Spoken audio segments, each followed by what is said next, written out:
तर अयोध्येमध्ये नवं विमानतळ सुद्धा उभारण्यात आलंय। महर्षी वाल्मिकींचं नाव त्याला देण्यात आलंय। महर्षी वाल्मिकी विमानतळ अयोध्येतलं नेमकं कसं आहे आपण पाहूया। तर विमानतळाच्या पहिल्या टप्प्यासाठी 1450 कोटी रुपयांहून अधिकचा खर्च केला गेलाय।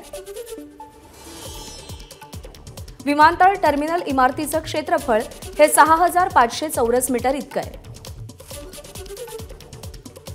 एका वर्षात 10 लाख प्रवासी प्रवास करू शकतील। तर विमानतळ मुख्य अयोध्या शहरापासून सुमारे 15 किलोमीटर अंतरावर आहे। विमानतळ टर्मिनल इमारतीच्या दर्शनी भाग राममंदिराच्या वास्तुकला प्रतिबिंबित करतो। टर्मिनल इमारतीच्या आतील भागामध्ये स्थानिक कला, चित्र आणि रामाचं जीवन दर्शवणारी भित्तिचित्र रंगवण्यात आली आहे। Insulated roofing system, LED lighting आणि रेन वॉटर हार्वेस्टिंग अशा सुविधा सुद्धा तिकडे असतील।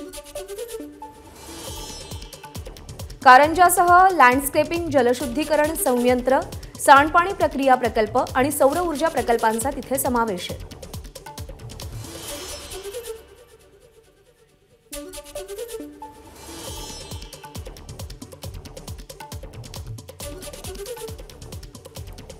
तर अयोध्या विमानतळावरती रामजीवनावरती आधारित भित्तिचित्र रंगवण्यात आलेली आहेत।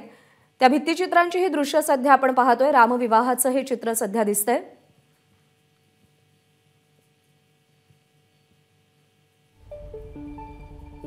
विविध विकास कामांचं पंतप्रधान नरेंद्र मोदी लोकार्पण करणार आहेत आणि ज्यामध्ये अयोध्येतल्या विमानतळाचा सुद्धा समावेश आहे। महर्षी वाल्मिकी अयोध्या विमानतळ असं नाव या विमानतळाला देण्यात आलेलं आहे आणि विविध प्रकारच्या अम्युनिटीज आणि सुविधा इकडे उपलब्ध करून दिल्या गेलेल्या आहेत।